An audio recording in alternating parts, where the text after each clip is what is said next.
성도 여러분 안녕하십니까? 여러분 새해 복 많이 받으십시오. 그리고 오늘 이 교회에 예배에 참여해 주신 여러분 모두를 진심으로 환영합니다. 1년 초에 정월 초하루라 그렇게 얘기하면 새로운 시작을 의미하는 거잖아요. 설이라고 여러분들 혹시 이 유래된 이야기를 혹시 세 가지를 알고 있습니까? 저도 이거 검색해보고 알았어요. 새로운 날이 낯설다는 의미로 설다 하는 데서 유래됐다고 합니다. 한 가지는 또 한 해를 새롭게 시작되는 날을 뜻하는 선날, 선날이 선날 하다가 설날이 됐다고 합니다. 또 하나는 근신한다는 뜻에서 섬다에서 유래가 돼서 이렇게 설날이 되었다 그렇게 얘기합니다. 어느 것이든 다 옳습니다. 그래서 모든 것이 여기 다 포함되어 있습니다. 저는 오늘 이 아침에 혹시 떡을 먹고 오신 분이 계신가요? 아직 안 잡수셨나요?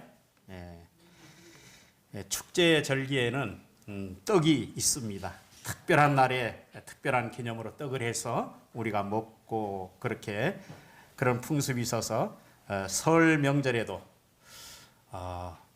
이 설 명절하고 예수님하고 어떻게 연관시켜서 말씀을 드릴까 그렇게 생각하다가 떡이 되신 예수님, 생명의 떡이 되신 예수님을 오늘 소개하고자 합니다.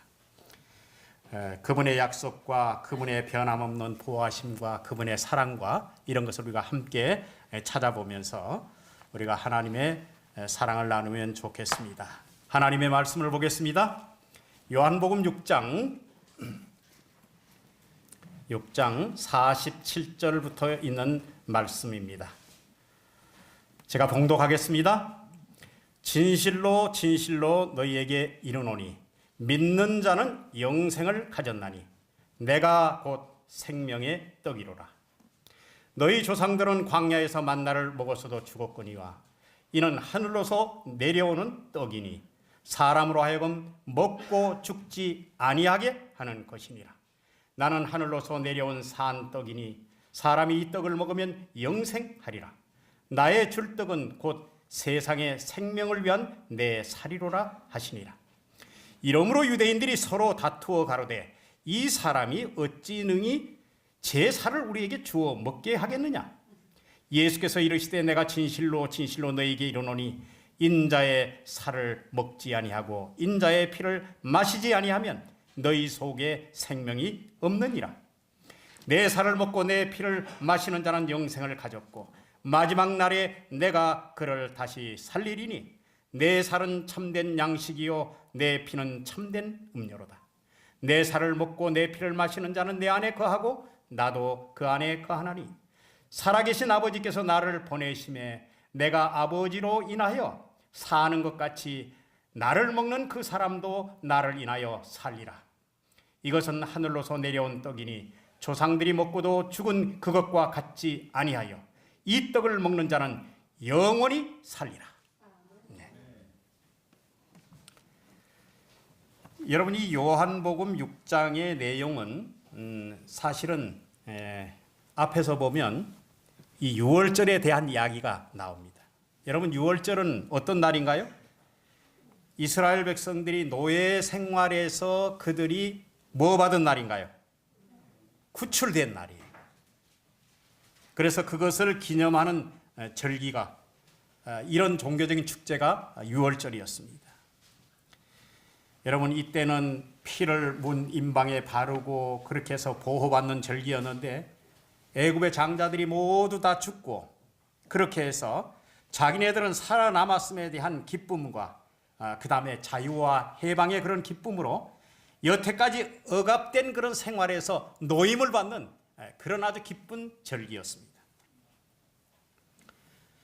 그래서 출애굽기 12장에 이 유월절에 대한 이야기가 나오는데 거기에 뭐라고 얘기하는가 하면 1년의 첫 달인 아비볼에 아비벌에 1월 달이죠. 1월 달에 봄의 축제 가운데서 특별히 10일 날부터 각 가정은 어린 양을 준비해서 14일 날 해가 지는 동시에 어떻게 하는가 하면 어린 양을 선택을 해서 어린 양을 잡습니다.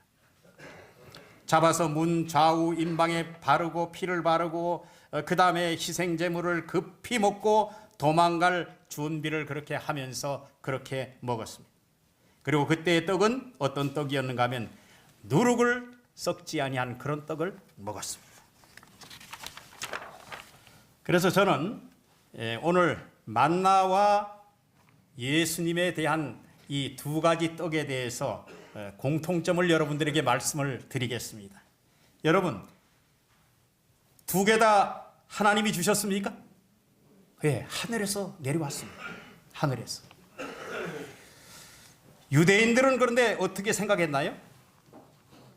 유대인들은 모세가 떡을 준 걸로 생각했어요. 그런데 예수님이 여기 중간에 보면 6장에 보면 하나님이 주셨다고 선언합니다. 어쨌든 이 떡은 예수님도 하늘에서 오셨고 만나도 하늘에서 내렸습니다. 그 다음에 생명 유지를 위해서 필수적이었습니다. 여러분, 떡이 있으면 사람이 죽지 않죠? 마찬가지로 떡은 생명과 연관되어 있습니다. 먹으면 살게 되어 있어요. 그래서 생명 유지가 되는 것입니다. 자, 만나라는 한 떡은 육신의 양식입니다. 또 예수님의 참떡은 영의 양식입니다. 마음의 양식입니다. 모두가 인간에게 양식이 됐다는 점은 같습니다. 또 만나가 광야에서 최고의 선물이었다면 예수님도 인생의 광야에서 최고의 선물입니다. 맞습니까? 예. 여러분, 이 백성들이 말이에요. 하나님께서 이 백성들이 요구하는 건 뭔가 하면 하나님이 주고 싶어서 줬다기보다도 인간들이 어떻게 했는가 하면 만나를 먹기 시작할 때가 어떤 그 일이 있었는가 하면 여러분, 만나가 그들이 이스라엘 백성들이 그 출애굽해가지고 나가자마자 하나님이 만나를 내리셨나요? 어느 정도까지 만나를 내리는 걸 하나님이 좀 조절하셨나요? 혹시 기억하십니까? 한 달 반 정도 그렇게 하나님이 조절을 하셨어요. 왜 그런가 하면 그들이 가지고 온 것이 다 바닥날 때까지 하나님께서 만나를 내리지 않았습니다.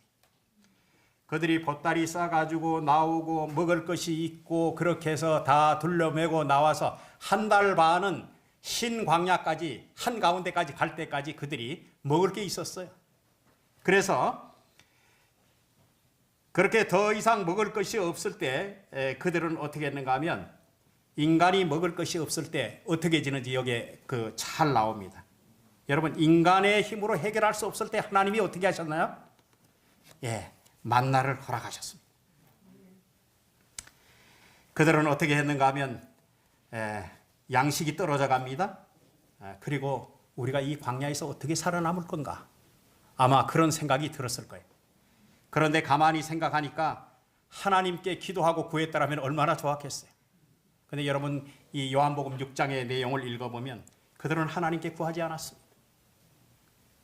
뭐부터 시작했어요? 원망부터 시작했어요. 지도자에 대한 원망이 넘쳤고 애굽 땅에 있을 때가 좋았다고 얘기하고 과거로 되돌리려는 정신이 그들에게 팽배했습니다. 애굽에 있던 때 차라리 죽었으면 좋았을 것이라고. 이 광야로 인도해서 우리를 죽게 만드는구나. 그런데 여러분 보십시오. 하나님께서는 우리의 기도 소리도 들으시지만 사람의 원망 소리도 들으시는 하나님이십니다. 그리고 사람의 불평 소리도 들으시는 하나님이십니다. 하나님이 그들의 뜻을 알아듣고 그들에게 하나님이 개입하셔서 하늘의 양식을 비같이 내립니다. 여러분, 여기서 하나님의 마음이 어땠을까 하는 건 저는 좀 생각해 보게 돼요. 여러분, 그들이 왜 종살이 하면서 살던 그때 정말 고깃가마 옆에서 그렇게 있으면서 그렇게 풍족한 생활을 여러분 누렸을까요? 예? 과연 그때 그렇게 배불리 먹었을까요? 그들은 강제 노역에 시달렸고 어려움은 가중되었고 관리들에게 매질당하고, 여러분 10가지 재앙을 통해서 능력 있는 하나님의 놀라운 그런 능력을 경험하고도 홍해를 건너서 불기둥과 구름 기둥이 인도하는 그런 아주 놀라운 역사를 보면서도 적군이 다 물에 빠져서 수장되는 그런 모습들을 보면서도 그들은 어떻게 했는가 하면 그것은 다 잊어버리고 하나님 세우신 그런 지도자를 원망하고 그 다음에 그런 일들을 시작했습니다. 여러분, 여기서 우리가 배울 교훈이 있습니다. 그들이 결국은 원망하다가 죽었습니다. 광야에서 광야가 그들의 무덤이 됐습니다. 오늘 여러분들, 저는 제일 첫 번째 교훈으로 여러분 원망하지 마시기 바랍니다. 어떤 일이 있든지 원망하지 마시기 바랍니다. 이 사람들은 고마움과 감사가 없는 사람이었습니다. 그런데 여러분, 제가 이 내용을 신약 성경에 있는 그 부분을 이렇게 보니까 이렇게 번역해 놨어요. 오늘 주께서 하시는 말씀을 들어봐라. 히브리서에 나온 말씀인데 오늘 주께서 하시는 말씀을 들어봐라. 무리바에서 너희 선조들이 그랬던 것처럼 그렇게 고집 부리지 말아라. 마사에서 너희 선조들이 그랬던 것처럼 그렇게 고집 부리지 말아라. 너희 선조가 거기서 내가 어쩌나 보려고 시험하였다. 저희를 위해서 내가 한 일을 똑똑히 보았는데도 나를 한번 떠보려고 하였다. 40년 동안 나는 그 백성들에게 넌더리가 나서 어쩌면 저리도 마음이 떠나 있을까. 저들은 내 도를 들어보려고 하지도 않는구나. 하나님이 그 백성들을 계속적으로 이렇게 끌어모으려고 해도 그들은 끝내 이렇게 불평하다가 40년 긴 기간 동안 가나안에 들어가지 못하고 원망하다가 광야가 그들의 무덤이 되고 말았던 것입니다. 그런데 여러분, 사람은 그렇게 살지라도 하나님은 인간을 대하는 방법이 달랐다는 사실을 보게 됩니다. 여러분, 하나님의 선하심을 찬양합시다. 여기에 자기 백성이 일용할 양식을 공급해 주시는 하나님으로 나타납니다. 하나님은 자기 백성을 굶어 죽도록 버려두시는 분이 아니시라는 사실을 보여줍니다. 하늘의 양식을 공급할 뿐만 아니라 육신적인 삶을 주관하시는 분으로서 백성들이 순종하도록 그렇게 가르치는 분이심을 보여줍니다. 자기의 영광을 나타내실 뿐만 아니라 그 불평의 현장에서 함께 계신 하나님의 모습을 보여줍니다. 여러분, 이 만나의 양이 얼마인가 하면요, 에바라는 그 부피의 그 단위가 나오는데 40리터라고 합니다. 1에바는 40리터예요. 그런데 한 오멜의 무게 단위는 에바의 10분의 1이니까 약 한 4리터 정도 됩니다. 이때 백성의 수가 얼마였는가 하면 한 200만 정도 됐다고 합니다. 200만이 한 오멜씩 계산을 하면 약 한 4,500톤 정도 됩니다. 15톤 트럭으로 실은 차량이 30개씩 연결한 10대분의 그런 열차의 양이 되는 것입니다. 1년이면 100만 톤 이상의 만나가 필요했습니다. 여러분, 40년 동안 공급했다면 4천만 톤입니다. 누가 아주 재미좋게 이걸 아주 잘 분석을 해놨어요. 어마어마한 그런 양입니다. 만나의 모양과 색깔은 어땠습니까? 작고 동글고 그 다음에 서리같이 세미하다고 출애굽기 16장 14절에는 말하고 있습니다. 여러분, 영적인 만나도 동일합니다. 성경이 가지고 있는 의미와 중요성, 그것을 가르쳐 주는 것이 이런 것들을 통해서, 어떤 모형들을 통해서 그런 것들을 가르쳐 줍니다. 여러분, 둥근 모양은 조화 있는 완전성을 이야기합니다. 그리고 교훈의 원만함을 이야기합니다. 세미하다 그랬어요. 서리같이 세미하다. 성경 말씀이 정미하다는 말입니다. 주의 말씀이 정미함으로 주의 종이 이를 사랑하나이다 하고 시편 기자는 고백했습니다. 여러분, 만나의 색깔은 흰색입니다.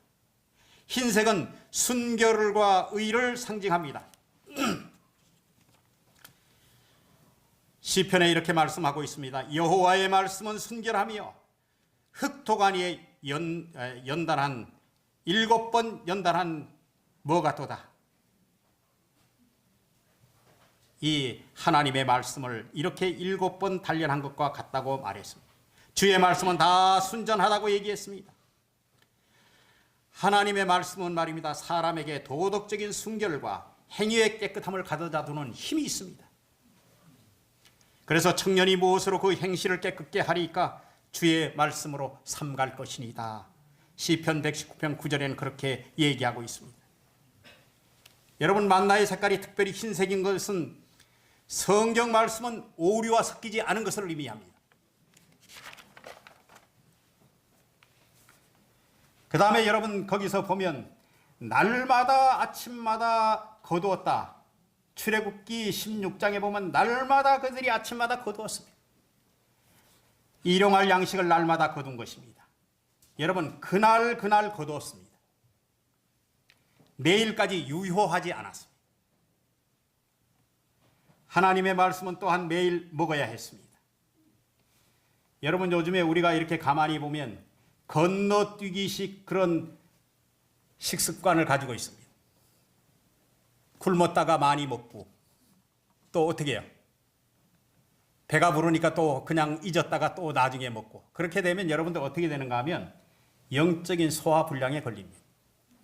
일정한 단위만큼 여러분들이 성경을 꼭 매일같이 읽으시길 바랍니다. 그렇게 하지 않고 어제 못 읽었으니 내가 오늘 좀 많이 읽어야 되겠다 그리고 쭉 읽어나가다가 지치게 되면 그 다음날 또 안 읽게 됩니다. 그러면 계속 이것이 반복되다 보면 여러분 패턴을 가져올 수가 없습니다. 우리는 날마다 먹어야 하는 것입니다. 만나는 여러분 먹기 위해서 주어졌습니다. 하나님의 말씀 또한 날마다 먹어야 하는 것입니다. 그래서 예레미야 선지자는 15장 16절에 이렇게 얘기합니다. 내가 주의 말씀을 얻어 먹었사오니 주의 말씀이 내게 기쁨과 내 마음의 즐거움이 되었다고 그렇게 얘기합니다. 여러분, 만나를 먹지 않는 사람은 광야에서 생존이 불가능했습니다. 오늘 또 만나를 먹지 아니하는, 하나님의 말씀을 먹지 아니하는 사람은 영생할 수 없게 되어 있습니다. 여러분, 꿀 섞인 과자라고 얘기했습니다. 주의 말씀의 맛이 어찌 그리 단지요. 내 입에 꿀보다 더 단이이다. 시편 119편 103절에 그렇게 얘기했습니다. 꿀과 송이꿀보다 더 달다고 얘기했습니다. 여러분, 우리가 먹는 일, 섭취하는 일, 이거는 다 소화하는 일이 필요하듯이 영적인 식사도 말씀을 곰곰이 되씹는 일과 그 다음에 내용을 소화해서 실천하는 일이 중요합니다. 그래서 우리는 만나를 매일 거두어 먹은 것처럼 매일 하나님의 말씀을 먹어야 된다는 사실을 여기서 배우게 되는 것입니다. 예수님 자신이 하늘에서 온 떡이라고 소개합니다. 저는 이것을 읽으면서 예수님이 이렇게 많이 얘기했구나 하는 것을 느끼게 되었습니다. 6장 35절에 예수 자신이 생명의 떡이라고 말씀하십니다. 6장 41절에 자기가 하늘에서 내려온 떡이라고 말씀하십니다. 6장 48절에 내가 곧 생명의 떡이로라 말씀하십니다.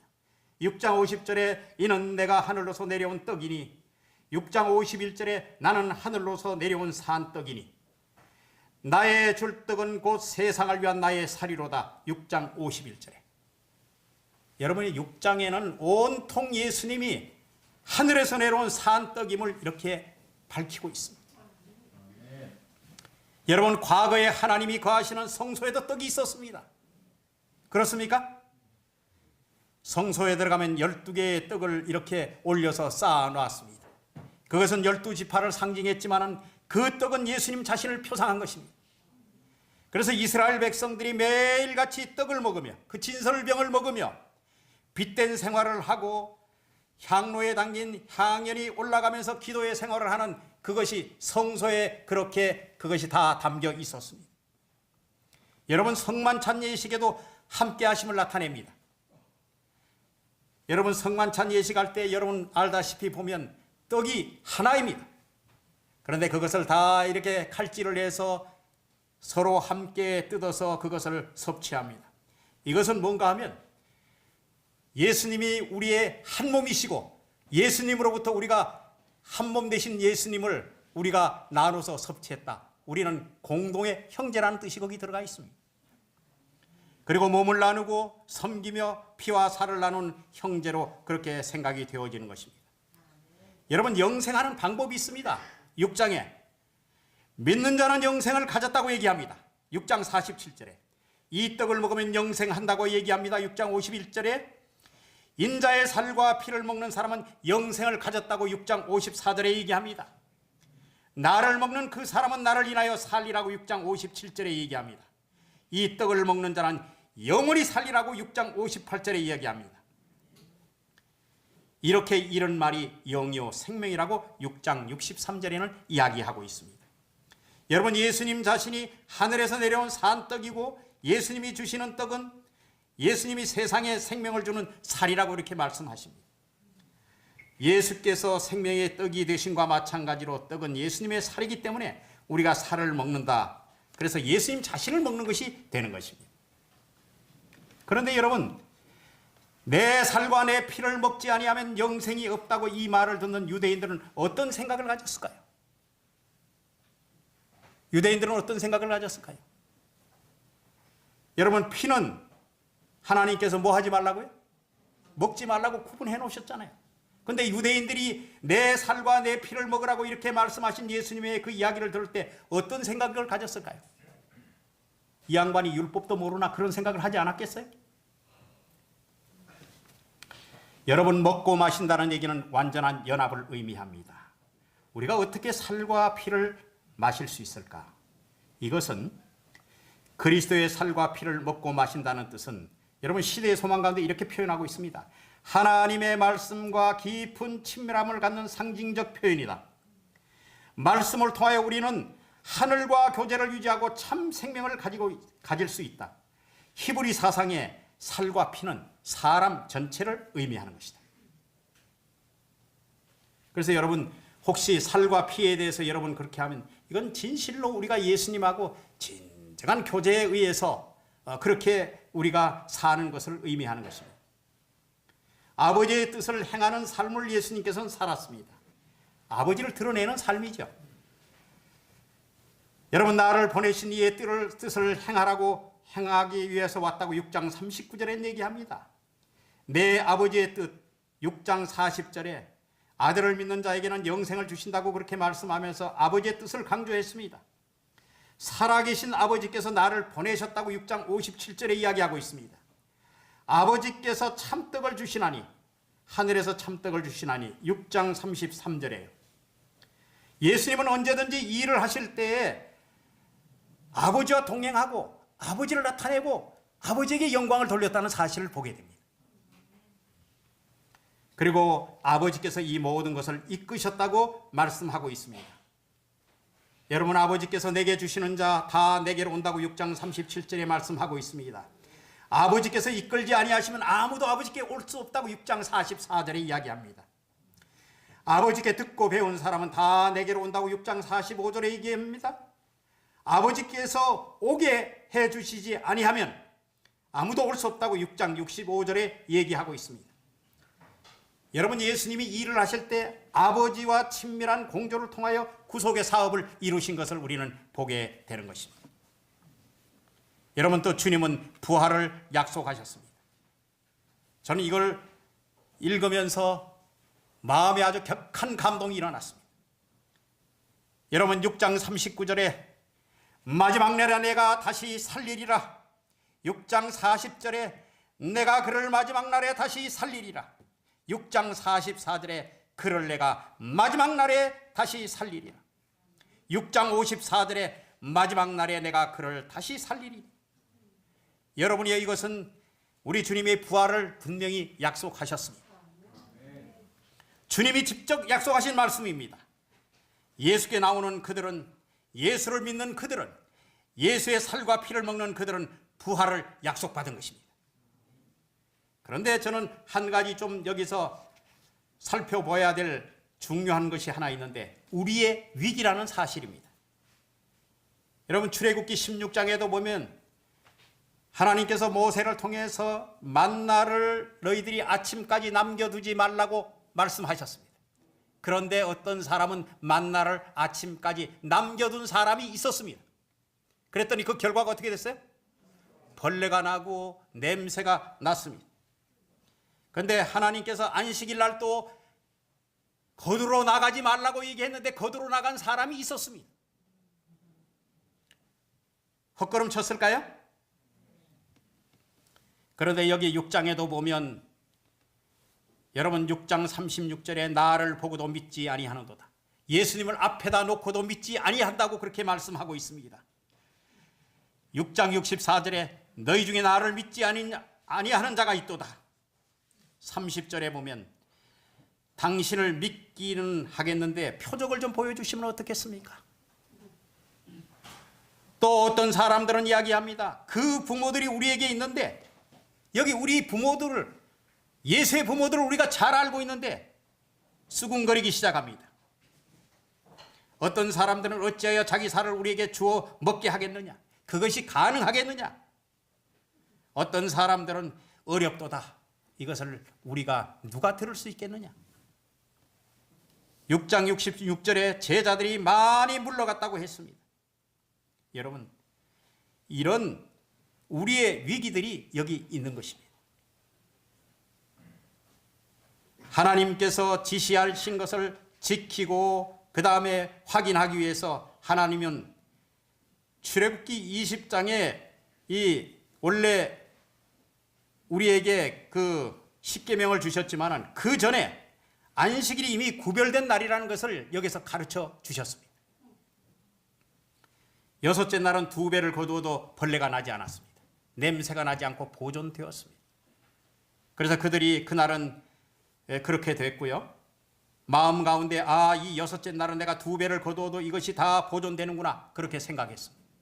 그리고 또 하나 중요한 것은 만나의 항아리에 든 그 만나, 하나님의 법궤 앞에 놓인 그 항아리에 든 만나는 영구적으로 여러분 썩지 않았습니다. 이스라엘 백성들이 그것이 무엇이냐고 백성들이 물을 때, 앞으로 자손들이 물을 때 이것이 광야에서 40년 동안 너희를 먹인 하나님의 식량이라고 그렇게 말해줄 수 있는 증거로 그렇게 남기셨던 것입니다. 그것은 썩지 않았습니다. 여러분, 우리의 구원을 위해서 예수님께서는 어떻게 되셨는가? 한 생명의 떡이 되기 위해서, 여러분, 곡물이 산산이 부서져서 가루가 된 것처럼 예수님께서는 십자가에서 고난받는 종이 되셨습니다. 온몸이 다 찢어지시고 그분은 우리 죄를 위해서 가장 인간들이 경멸했던 십자가에 달려 죽으셨습니다. 3일 만에 그분은 부활하셨습니다. 우리에게 약속하셨습니다. 그리고 내가 하늘에서 온 여러분 만나는 새벽에 주어졌습니다. 해가 솟으면 사라졌습니다. 하루를 넘기지 못했습니다. 그러나 예외는 있었습니다. 예비일에 2배가 내려졌습니다. 임시 목숨을 연명하는 수단으로 만나는 사용되었지만은 결국은 그들은 마지막에 40년의 모든 생활을 다 마치고 그들은 광야에서 죽었습니다. 이 떡은 하나의 모형입니다. 예수님이 참떡이라는 사실을 보여주는 모형입니다. 하나의 또 떡은 참떡이요, 예수님 자신이 생명의 떡이요, 이 떡을 먹는 자는 영생하겠다는 그 놀라운 사실을, 진리를 가르쳐 주시기 위한 예수님의 또 다른 떡이었습니다. 그래서 여러분, 요한복음 3장 15절에 저를 믿는 자는 영생을 얻었고 하나님이 세상을 이처럼 사랑하사 누구든지 저를 믿는 자는 멸망치 않고 영생을 얻게 하여 하심이라. 요한복음 3장 16절에요. 얼마나 여기 많은 부분들을 예수님께서 우리에게 알기 쉽게 설명하기 위해서 노력하신 사실을 보게 됩니다. 여러분, 우리가 알고 있는 가시고기라는 고기가 있습니다. 그 고기는 여자라고 그러면 좀 보여야 돼요. 암컷, 암컷은 알을 낳고 알을 돌보지 않는답니다. 그런데 그 가시고기의 수컷 그것은 그 알을 낳아놓은 것을 계속 지키면서 부화될 때까지 그 주위를 계속 그렇게 다른 곳에 잡혀먹지 않도록 방어한다는 것입니다.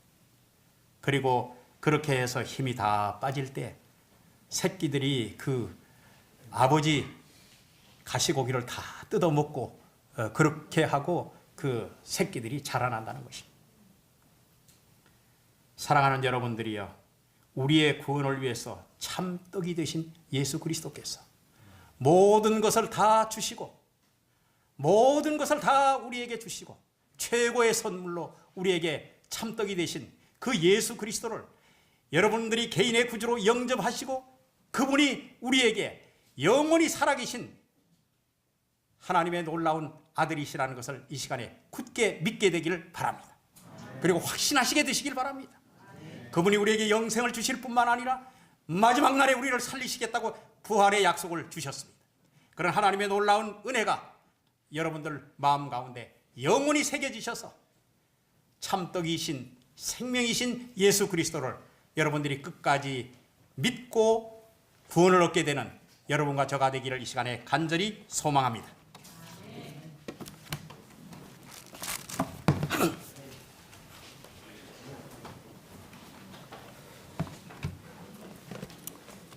우리를 위하여 이처럼 크신 희생을 치르신 하나님께 감사와 찬양과 우리의 마음을 드린 뜻에서 함께 일어나셔서 239장 찬양을 드리고 오늘 말씀 주신 박장훈의 축도로 마치겠습니다.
감사하신 하늘아버지, 두 가지의 떡을 통해서 우리에게 많은 교훈을 주시고 참떡 되시는 예수 그리스도를 이 시간에 소개받게 되어서 감사합니다.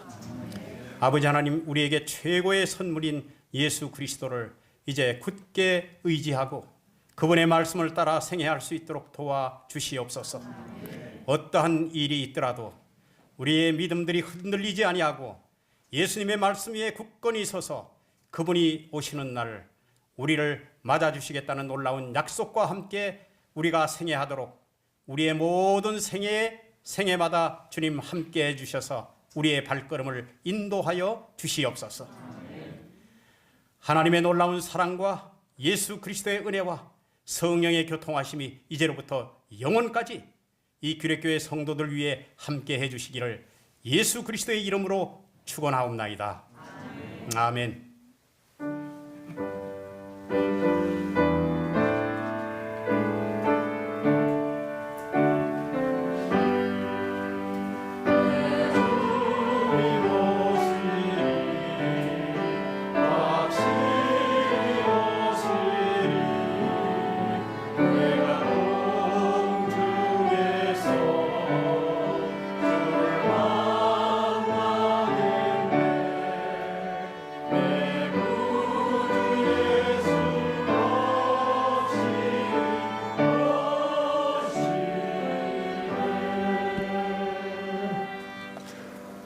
우리 헌신하시는 요집사님들이 오늘 떡국을 준비하셨습니다. 우리 다 드시고 가시고, 오늘 직원 되신 분들은 또 금년 첫 직원회의니 다 참석해 주시면 감사하겠습니다. 새해 복 많이 받으시기 바랍니다. 감사합니다.